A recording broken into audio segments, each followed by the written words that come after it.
To achieve proper adhesion of a primer surfacer, it's necessary to first prepare the repair area properly.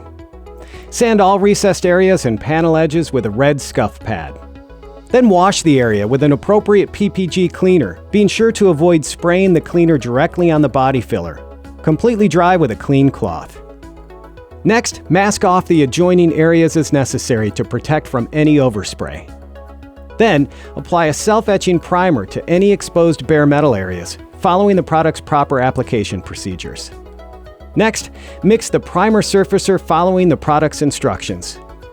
The first coat of the surfacer should be applied medium wet and extend just beyond the repair edge. Then apply 2 to 4 additional coats, staying within the repair area to minimize its size. This is called reverse priming. Allow each coat to flash to a uniform, dull appearance before applying the next. After the primer has flashed completely to a matte finish, allow to air dry at the ambient temperature, or force dry according to the product's instructions.